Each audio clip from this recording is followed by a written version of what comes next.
guys, what's going on? It's your girl Yamila and welcome back to my channel. Ay, I'm at the top of my game. I'm who they hate. This shit come with the fame. That's how I knew that I made it. Oh my god, you guys, we are finally in the month of November. So new month means new intro, and it's also my birthday month. But I just wanted to start this month off with just reflecting back to last month, because can we just say things have been moving, things have been flowing, and wow, last month I feel like it was pretty chaotic. Putting my full faith in God, putting my full faith into what I believe in, and really standing firm on my intuition, hearing God's voice regardless if people don't hear it or not, regardless what everyone else is doing, proving to myself that I can really do this. I share with you guys the huge lesson that I learned throughout all of these months, and my biggest obstacle that I finally overcame, which was getting off my feet, being real with my finances, being real where I'm at, living an honest life, staying away from the devil, staying away from temptations, and really listening to God's voice, living life fearlessly, and knowing that my path is unique and isn't like anyone else's, and I don't need to listen to what anybody else is doing or be influenced or be judged or just anything that anybody else got going on. I feel like I've always been grateful, but God really put a really big perspective I didn't realize that I was blind to. Before I had this car, I had a Tesla. Before I had a Tesla, I had a Polestar. Before I had a Polestar, I was carless for a week, literally so heartbroken because my actual car got repoed. Because when I purchased my car, I thought I signed a deal where the payment plan was lower than what it actually was. But my payment plan for my car turned out to be $800 a month, super high interest rate. I was just like, no, like that's not what I signed up for. One of the biggest lessons that I learned, clearly for one, make your car payment. But literally, can you guys not? I've had my last car for maybe like 6-7 months without paying it until they finally repoed my shit. The moral of the story is, if you are not grateful for your struggle, it can get worse. I was not grateful for the current car that I had, so God took it away from me. I was not grateful for the Polestar that I had, so God took it away from me. I wasn't grateful for the Tesla I had, and I was paying more, and I kept paying more. We started with the $800 payment.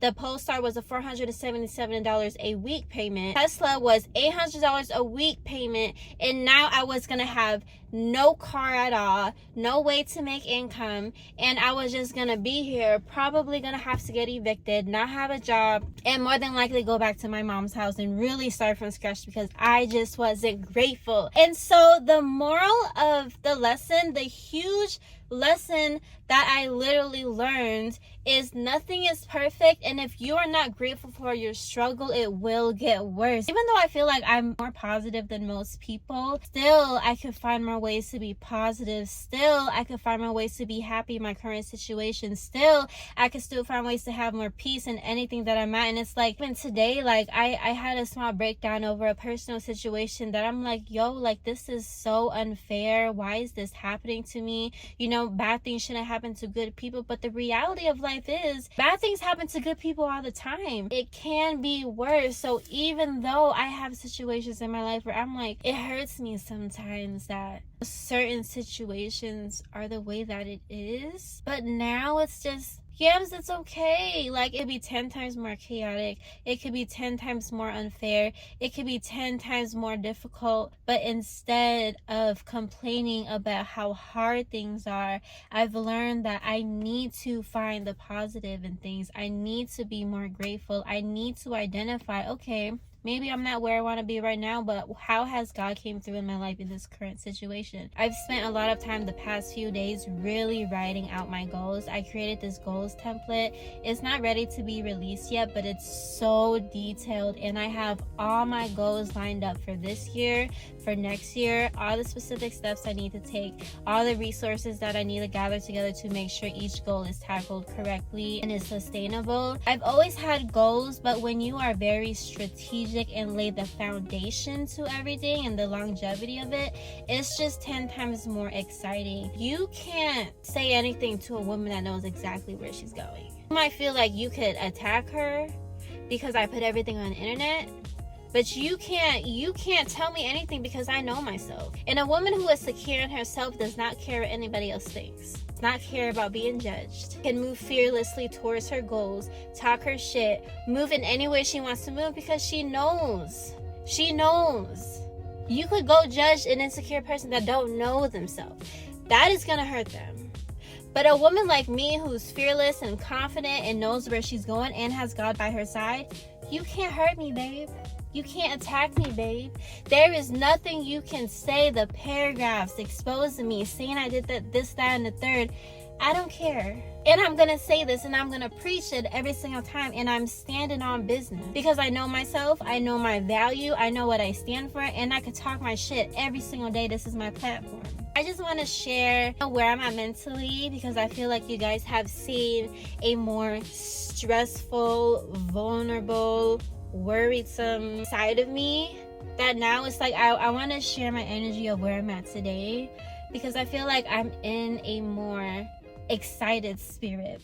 Like November's gonna be so exciting. Oh my god. Okay, basically the way that my goals are set up and I calculate everything on what is possible. Well, at least if I just follow the route that I'm doing today with no additional things added, if I follow my game plan, I should be able to purchase my car by January. Child. Bella, I'm filming a video. Come on. Let's go.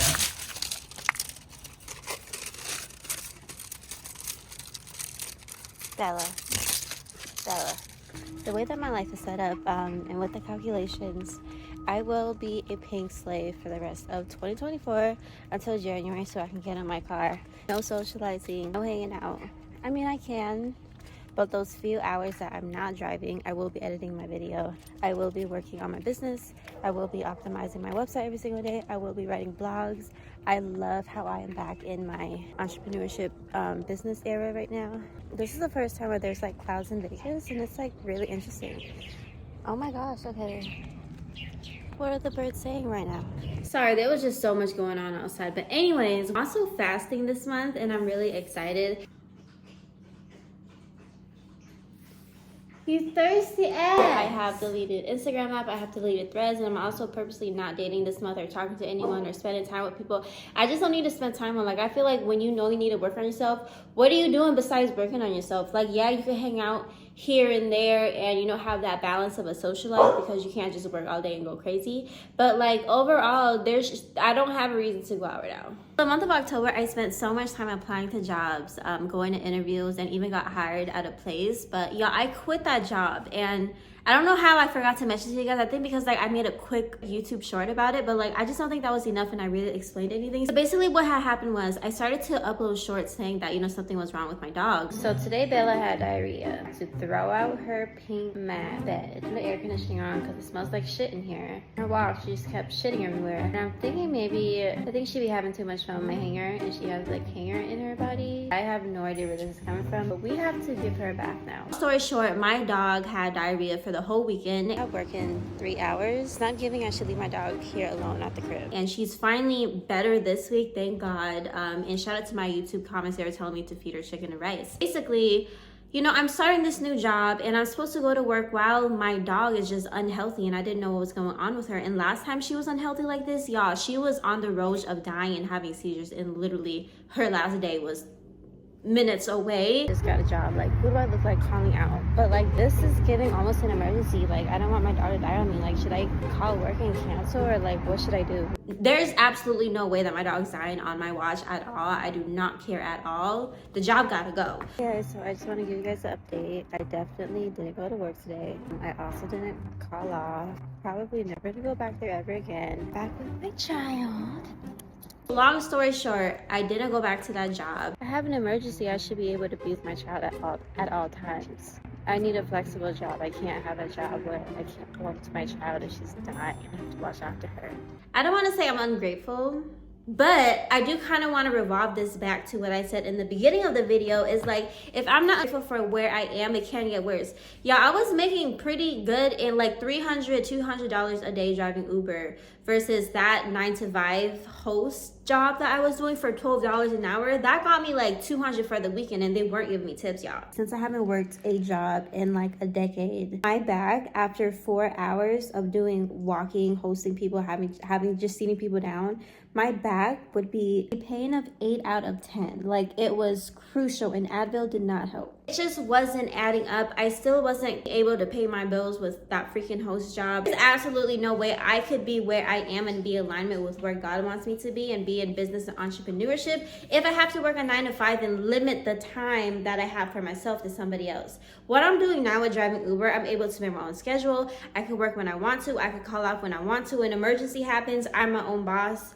I could leave and take care of my dog or take care of my family or go to my friend's wedding or go to a party if I wanted to. But with a 9 to 5 job, I couldn't do that. Y'all, they were making me work Thursday, Friday, Saturday, Sunday. Those are like the most important days for me to drive Uber, for me to go out and meet people, for me to network, for me to work on my business and close sales. Like, it just, a 9 to 5 wasn't making a cut. So long story short, I stopped going to that job, took care of my dog. I went on a Hinge date, and I even talked about it here. I met this guy on Hinge, and you know, I was open to dating again because like I be freaking bored sometimes and I need some entertainment. So I met this white guy on Hinge, and he turned out to be like a chef. And so he invited me to be like his personal chef, and he was going to pay me for it. And I was like, okay, well, I need some money anyways. And so I ended up going, and y'all, I went to this beautiful big old mansion up in Henderson Hills, and it was just so gorgeous, and the family was so nice, and I love cooking anyway, so this was honestly really fun. Like, we ended up making tacos for taco night. Hospitality was amazing. He was so nice to me. He was a great guy. Yeah, I ended up telling him I wasn't interested because like I just don't like white guys. But anyways, ended up making like, what was it? I made like close to $700 that weekend, and I cooked for a billionaire's family. Me and this guy met on Hinge, cooked for a billionaire's family. It's one of his private clients. I made $700, and I was the personal chef's assistant. So didn't really do too much, but like helped him out here and there. I don't know if that was a day. I don't really give a fuck anyways because I'm not really interested. But like, you see what I mean? Like, tell me that's not alignment. The weekend Bella got sick, quit my job, got a new opportunity to make more than my job, more than driving Uber. Sorry, my phone storage freaking went out again. Made $700 for the weekend.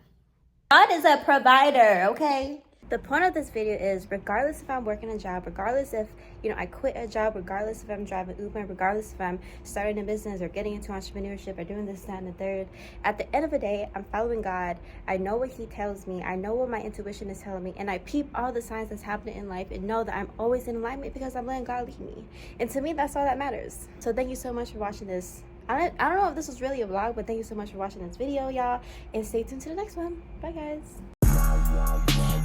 I'm at the top of my game. I'm who they hate. This shit come with the fame. That's how I knew that I made it.